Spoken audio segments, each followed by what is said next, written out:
professional healthcare people around here today, and so many teachers and childcare workers, police officers. My brother-in-law, Stephen Kelly, he came out a couple of weeks ago, 28 years in the police, and he worked in the coroner's unit, and he wasn't happy with what he was seeing, and he wasn't happy with the direction that this country's going in, and he made a video and stood up and has actually had to resign from the police. So there's a lot of cracks opening up out there, everyone, and it's just so important just to hold that line and just to keep the pressure on these people, because they are at 6s and 7s at the moment. They're not happy about where we're going with the marches and the amount of people and the volume of people that are turning up, even to events in little old Wagga. I mean, it's an amazing turnout from you guys to be here.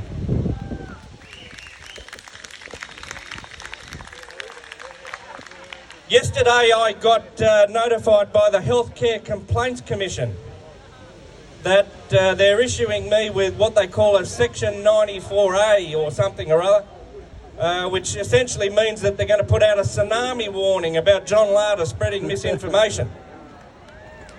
So I think that'll be a badge of honour going into the future.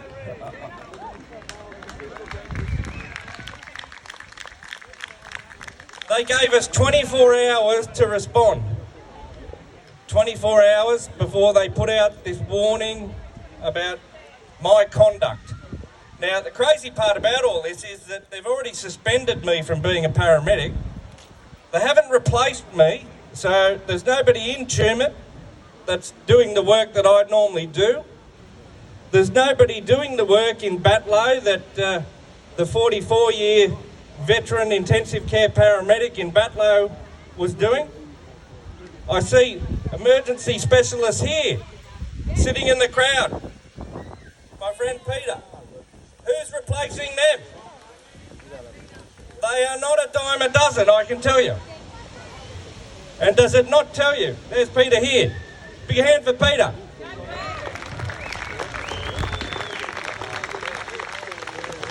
Now, I don't know how you get rid of former directors of the emergency department. It's just madness. These people are unhinged. They are unhinged, but we might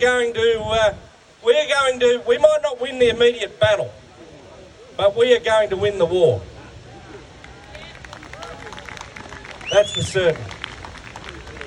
And so it's just so important that you guys remain focused, that they're not looking for alternatives to do anything. I'll give you a perfect example of just how crazy this system is. Kerry Chant, or as they call her in the office, Kerry Can't. That's what she's known as by her colleagues, Kerry Can't. Now, she wants 100% vaccination. That's the only solution for her, that everyone's vaccinated. But the crazy part is, she thinks that I'm a risk, or Peter's a risk, or some other person, a nurse is a risk in an emergency department or a ward. But look, they're happy for people with a medical exemption to keep working. So how can you have that situation? I mean, you're either a wolf in sheep's clothing or you're not. And this is what the judge said in relation to our case, which we're appealing with the great support of all you guys out there. We're taking that back to the Court of Appeal, and we're going to send a big message to these people through the judicial system that you can't just keep knocking the battlers of Australia and think that it's okay, because the battlers have a right to go to court. The battlers have a right to have a say, and they should be heard, and they should not be dismissed in the manner and the arrogant manner that we were dismissed in relation to the Supreme Court. It was a joke. Absolutely disgraceful to say that this case is not public interest, and to say that only affects a small cohort of people. I mean, I don't know what these people are, they obviously live in different circles to us. they're obviously from the New World Order because they're not from ours. But can I just say, everyone, thank you for your support. Just really and truly hold the line. You just got to keep turning up. Start looking at different things, as the previous speaker said. Start going to your shopping centres that support local business, that don't have areas where they say, no, we can't come in here. So you know, we have to have vaccinated people. So Coles, Woolies, all those companies, just avoid them. Go to those manufacturers that want to support Australians and have equality. They're the ones we want to support. Start looking beyond the vaccination as well, because it's not just about that now. This has gone well beyond the vaccination. I mean, just one bit of homework. Just go and have a look at the Land Titles Office. Now, last month, apparently what happened was there was a digitalisation of that entire department. And so now, anyone that owns a property and has got a title, it doesn't exist.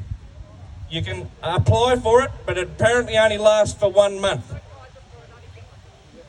So the days of you being the owner of the land on the title, the physical bit of paper, gone.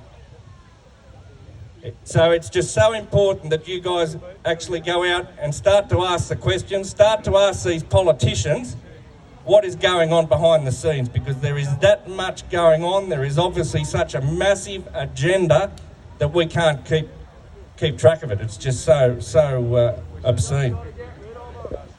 Exactly. We have to get rid of them.